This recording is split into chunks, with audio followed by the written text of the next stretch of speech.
नमस्ते छात्राः। गत अवधौ निर्विमर्शा हि भीरवः पाठे नवमश्लोकपर्यन्तं कृतवान्। तत्र नवम दशमश्लोकौ मिलित्वा अन्वयः अस्ति। तदर्थम् अद्य नवमश्लोकतः एव आरम्भं करोमि। पश्यन्तु। प्रव्राजकोऽपि तत्कालम् उवाच अनुचरान् निजान् गंगां गच्छत तत्रान्तर्वहन्तीं यांच पश्यत। पृष्ठस्थदीपां मञ्जूषां गुप्तम् आनयतेह ताम् उद्घाटनीया न च सा श्रुतेऽप्यन्तर्ध्वनाविति। प्रव्राजकोऽपि तान् तत्कालं निजान् अनुचरान् उवाच गंगां गच्छता तत्र अंतर्वहन्तीं पृष्ठस्थदीपां यां च मञ्जूषां पश्यता ताम् इह गुप्तम् आनयत अन्तः ध्वनौ श्रुते अपि सा च न उद्घाटनीया इति। प्रव्राजकः अपि प्रव्राजकोऽपि पूर्वरूपसन्धि। प्रव्राजकः अपि प्रव्राजकनु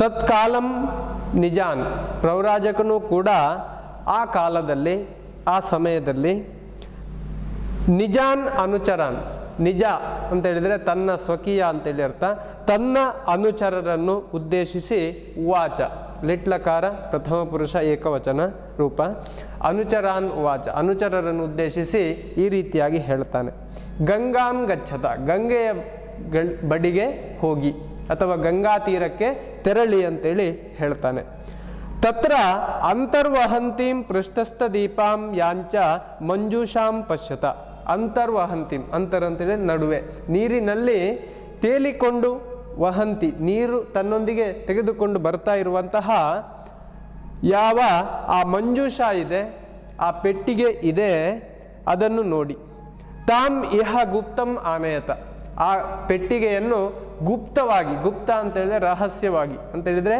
ಅನ್ಯರಿಗೆ ಯಾರಿಗೂ ಕೂಡ ತಿಳಿಯದ ರೀತಿಯಲ್ಲಿ ಆನಯತ ಇಲ್ಲಿಗೆ ತೆಗೆದುಕೊಂಡು ಬನ್ನಿ ಇತರರು ನೋಡದ ರೀತಿ ಅಥವಾ ಇತರರಿಗೆ ಸಂಶಯ ಉಂಟಾಗದ ರೀತಿಯಲ್ಲಿ ಆ ಪೆಟ್ಟಿಗೆಯನ್ನು ನನ್ನ ಬಳಿಗೆ ತೆಗೆದುಕೊಂಡು ಬನ್ನಿ ಅಂತಹ ಧ್ವನೌ ಶ್ರುತೆ ಅಪಿ ಅಂತಹ ಅಂತ ಹೇಳಿದ್ರೆ ಒಳಭಾಗದಲ್ಲಿ ಆ ಪೆಟ್ಟಿಗೆಯ ಒಳಭಾಗದಲ್ಲಿ ಯಾವುದೇ ಒಂದು ಶಬ್ದ ಕೇಳಿದ್ರು ಕೂಡ ಧ್ವನಿ ಕೇಳಿದ್ರು ಕೂಡ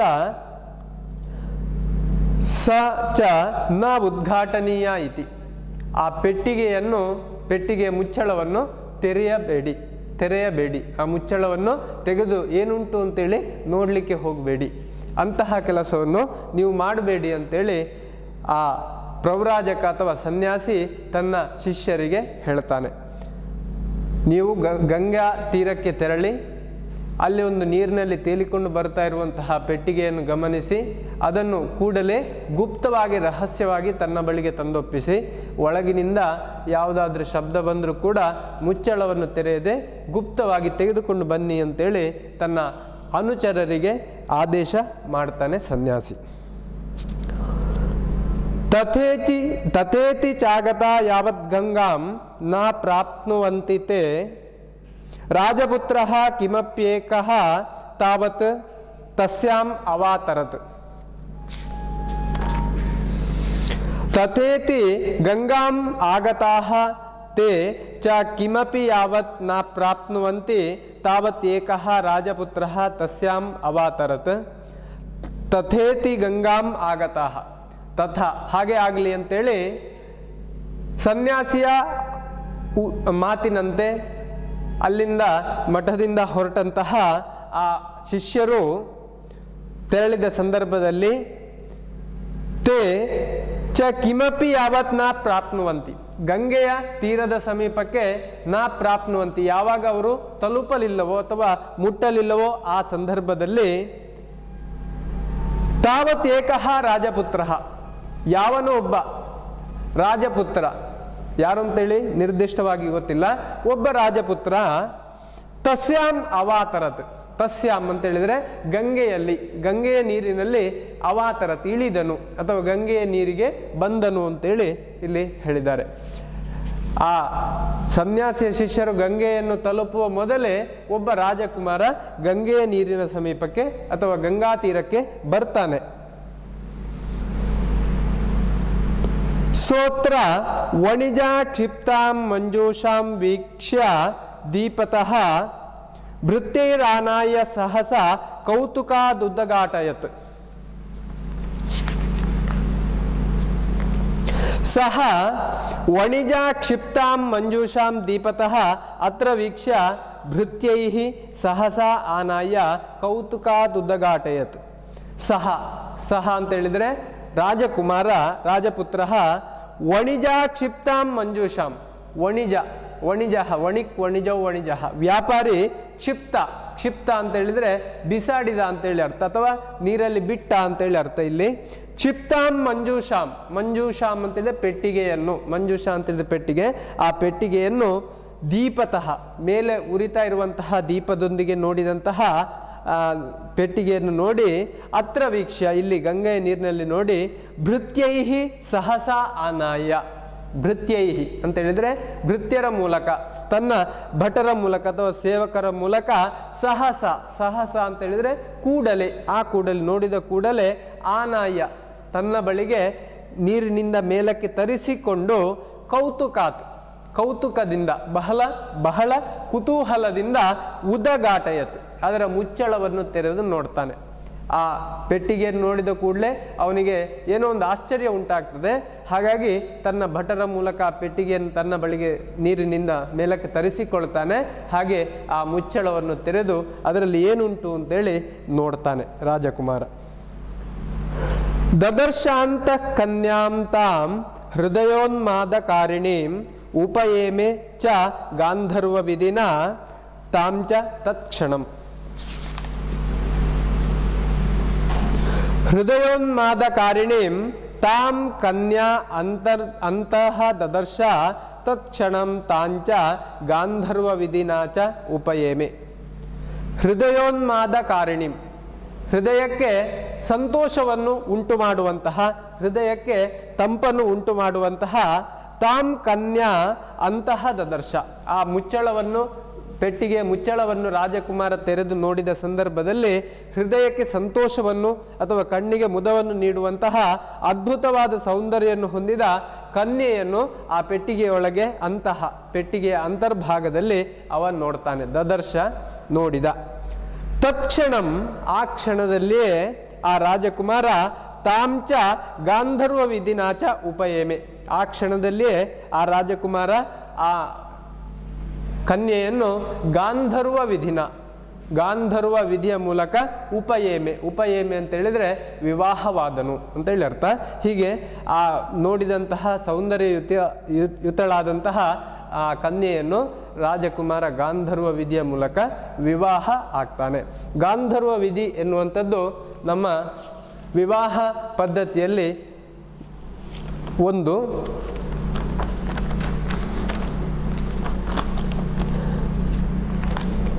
ಒಟ್ಟು 8 ವಿಧದ ವಿವಾಹ ಪದ್ಧತಿಗಳು ಹಿಂದೆ ಆಚರಣೆಯಲ್ಲಿತ್ತು ಅಂತೇಳಿ ಪುರಾಣ ಗ್ರಂಥಗಳಲ್ಲಿ ಉಲ್ಲೇಖ ಇರುವಂಥದ್ದು.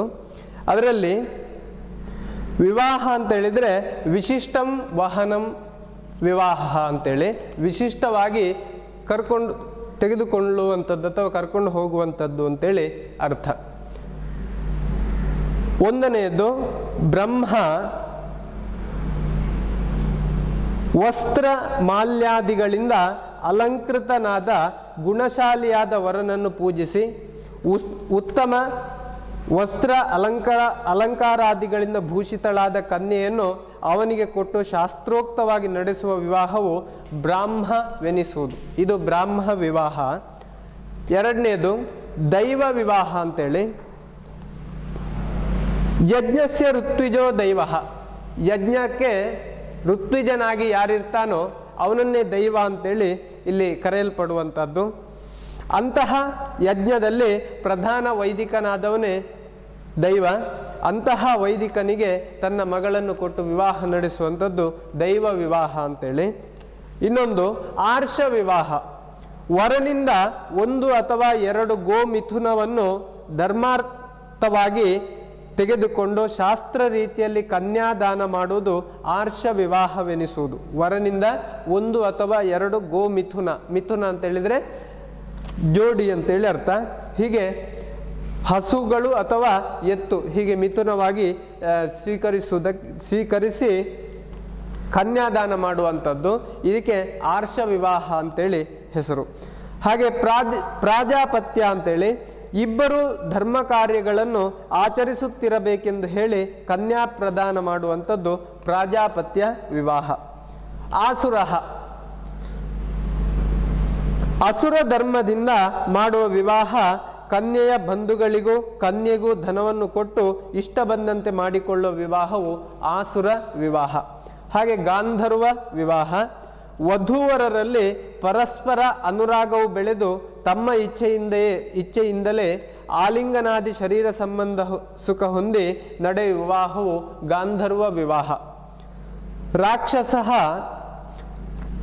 ಕನ್ಯೆಯ ಬಂಧುಗಳನ್ನು ಹೊಡೆದು ಬಡಿದು ಗಟ್ಟಿಯಾಗಿ ಅಳುತ್ತಿರುವ ಕನ್ಯೆಯನ್ನು ಮನೆಯಿಂದ ಎಳೆದುಕೊಂಡು ಹೋಗಿ ಮಾಡಿಕೊಳ್ಳುವ ವಿವಾಹ ರಾಕ್ಷಸ ವಿವಾಹ. ಇನ್ನೊಂದು 8ನೆಯದ್ದು ಪೈಶಾಚ ವಿವಾಹ. ಕನ್ಯೆಯ ಒಪ್ಪಿಗೆ ಇಲ್ಲದೆ ಮಲಗಿರುವಾಗ, ಮದ್ಯಪಾನಾದಿಗಳಿಂದ ಮತ್ತಳಾಗಿರುವಾಗ ಅಥವಾ ಆತ್ಮರಕ್ಷಣೆಗೂ ಅಸಮರ್ಥಳಾಗಿರುವಾಗ ಬಲಾತ್ಕಾರವಾಗಿ ಮಾಡಿಕೊಳ್ಳುವ ವಿವಾಹವು ಪೈಶಾಚವು. ಈ ವಿಧವು ಬಹಳ ನೀಚವಾದುದು ಎಂಬುದಾಗಿ ಉಲ್ಲೇಖ ಇರುವಂಥದ್ದು. ಹೀಗೆ 8 ವಿಧದ ವಿವಾಹ ಪದ್ಧತಿಗಳು ಹಿಂದೆ ಪ್ರಚಲಿತದಲ್ಲಿದ್ದವು. ಈಗಲೂ ಕೆಲವು ವಿಧದ ವಿವಾಹ ಪದ್ಧತಿಗಳು ಇವೆ. ಈಗ ಸಾಮಾನ್ಯವಾಗಿ ನಡೆಯುವಂಥದ್ದು ಪ್ರಾಜಾಪತ್ಯ ಮತ್ತು ಗಾಂಧರ್ವ ವಿವಾಹ. ಹೀಗೆ ಇಲ್ಲಿ ರಾಜಕುಮಾರ ಆ ಗಾಂಧರ್ವ ವಿವಾಹದ ಮೂಲಕ ಆ ಕನ್ಯೆಯನ್ನು ವರಿಸುತ್ತಾನೆ ಅಂತೇಳಿ ಇಲ್ಲಿ ಇರುವಂತಹ ವಿಷಯ.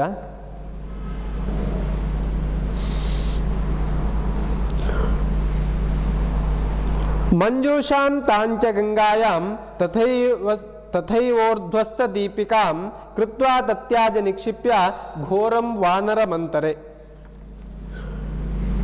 ತಥೈವ ಊರ್ಧ್ವಸ್ಥ ದೀಪಿಕಾಂ ತಾಂ ಮಂಜೂಷಾಂ ಕೃತ್ವಾ ಅಂತರೆ ಘೋರಂ ವಾನರಂ ನಿಕ್ಷಿಪ್ಯ ಚ ಗಂಗಾಯಾಂ ತತ್ಯಾಜ.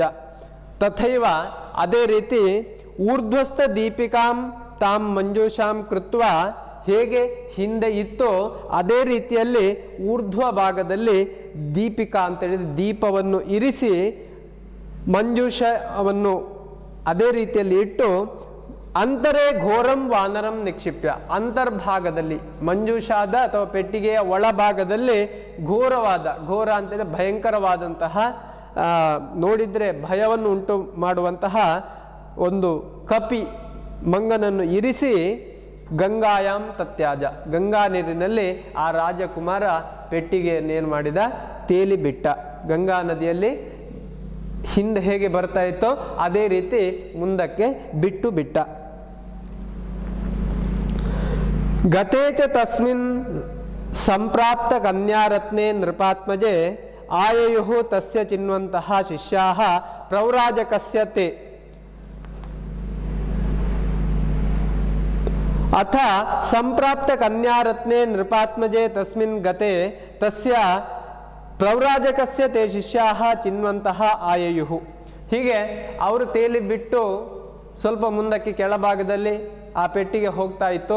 ಈ ಸಂದರ್ಭದಲ್ಲಿ ಆ ಸನ್ಯಾಸಿಯ ಪ್ರೌರಾಜಕನ ಶಿಷ್ಯರು ಗಂಗಾ ನದಿಯನ್ನು ತಲುಪ್ತಾರೆ. ಇವನ ರಾಜನು ನೀರಿಗೆ ಇಳಿದ ಬಳಿಯಿಂದ ಸ್ವಲ್ಪ ಕೆಳಭಾಗದಲ್ಲಿ. ಅಥ ಸಂಪ್ರಾಪ್ತ ಕನ್ಯಾರತ್ನೆ, ಹೀಗೆ ಕನ್ಯೆಯನ್ನು ಪಡೆದಂತಹ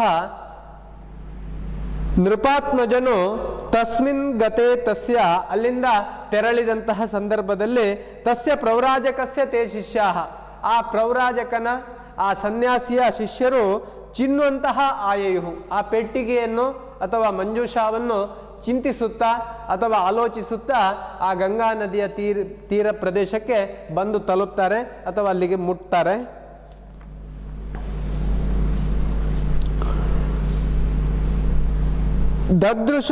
ददृशुस्तां च मंजूषां गृहीत्वा तस्य चान्तिकं निन्युः प्रव्राजकस्यैनां सोत हृष्टो जगाद तान्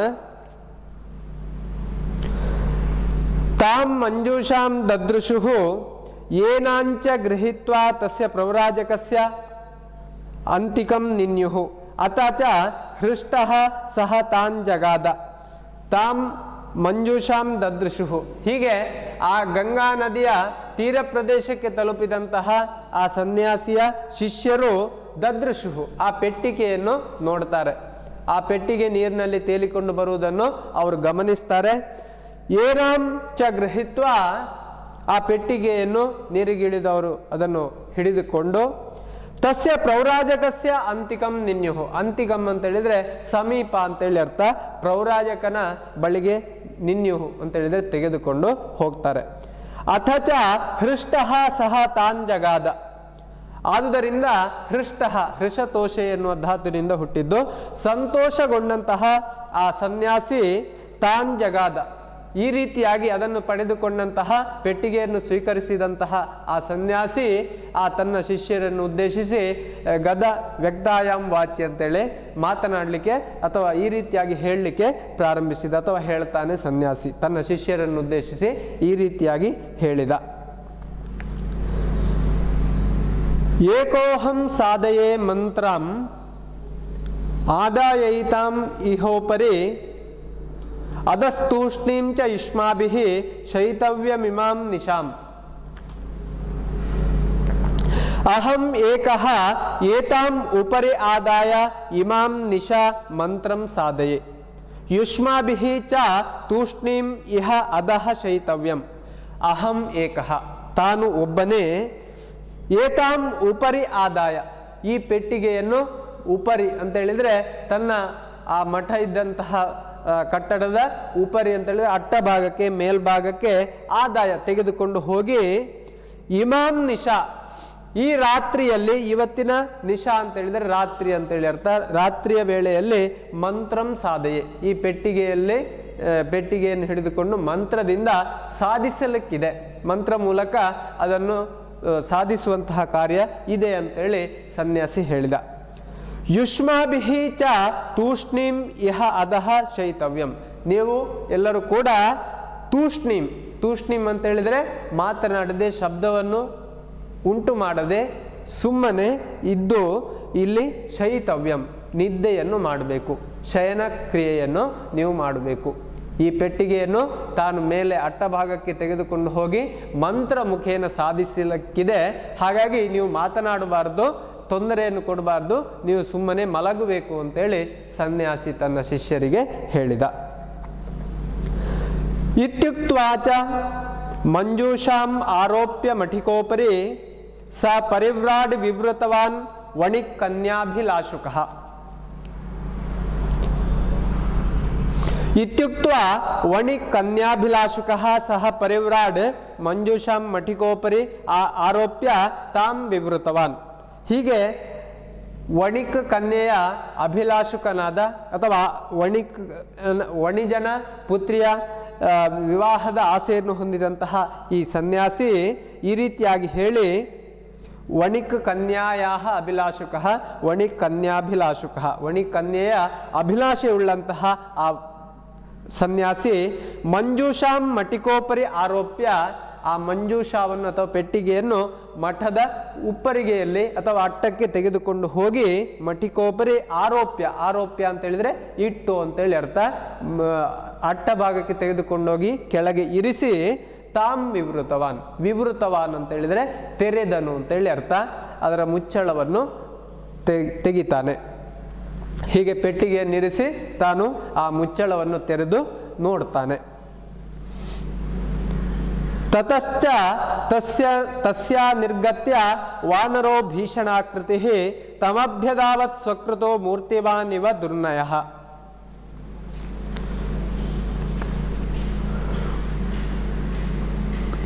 ತತಶ್ಚ ಭೀಷಣಾಕೃತಿಃ ವಾನರಃ ತಸ್ಯಾಹ ನಿರ್ಗತ್ಯ ಸ್ವಕೃತೋ ಮೂರ್ತಿಮಾನ್ ಇವ ದುರ್ನಯಃ ತಮಭ್ಯದಾವತ್. ತತಶ್ಚ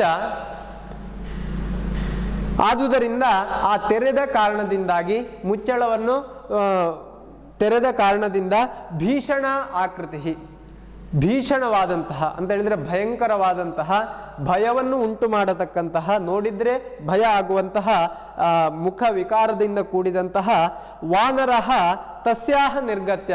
ವಾನರ ಒಂದು ಮಂಗ ಆ ಪೆಟ್ಟಿಗೆಯ ಒಳಭಾಗದಿಂದ ಹೊರಕ್ಕೆ ಬಂದು ನಿರ್ಗತ್ಯ ಅಂತ ಹೇಳಿದರೆ ಹೊರಗೆ ಬಂದು ಸ್ವಕೃತಃ ಮೂರ್ತಿಮಾನಿವ ದುರ್ನಯ, ತಾನು ಮಾಡಿದಂತಹ ಅಪರಾಧದ ಕಾರಣವೋ ಎನ್ನುವ ರೀತಿಯಲ್ಲಿ ಮೂರ್ತಿಯ ಸ್ವರೂಪದ ರೀತಿಯಲ್ಲಿ ತಮಭ್ಯದಾವತ್, ಆ ಪೆಟ್ಟಿಗೆಯಿಂದ ಹೊರಗೆ ಬಂದಂತಹ ಮಂಗ ಈ ಸನ್ಯಾಸಿಯ ಕಡೆಗೆ ಓಡಿ ಬಂತು. ತಮಭ್ಯದಾವತ್, ಸನ್ಯಾಸಿಯನ್ನು ಅಟ್ಯಾಕ್ ಮಾಡುವ ರೀತಿಯಲ್ಲಿ ಅದು ಹೊರಟು ಬಂತು. ಇಲ್ಲಿ ಉತ್ಪ್ರೇಕ್ಷಾಲಂಕಾರ,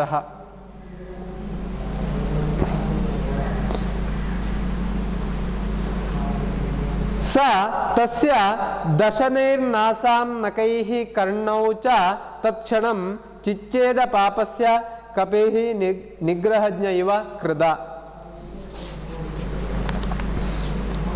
ತತ್ಕ್ಷಣಂ ಸಹ ಕಪಿಃ ನಿಗ್ರಹಜ್ಞಃ ಇವ ಕೃದ ತಸ್ಯ ಪಾಪಸ್ಯ ನಾಸಾಂ ದಶನೈಃ ಕರ್ಣೌ ನಕೈಃ ಚ ಚಿಚ್ಚೇದ.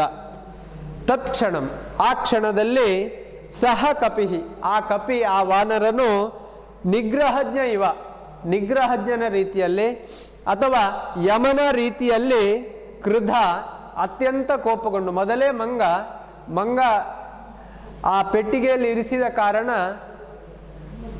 ಇನ್ನೂ ಹೆಚ್ಚಾದಂತಹ ಕೋಪವನ್ನು ಹೊಂದಿದೆ.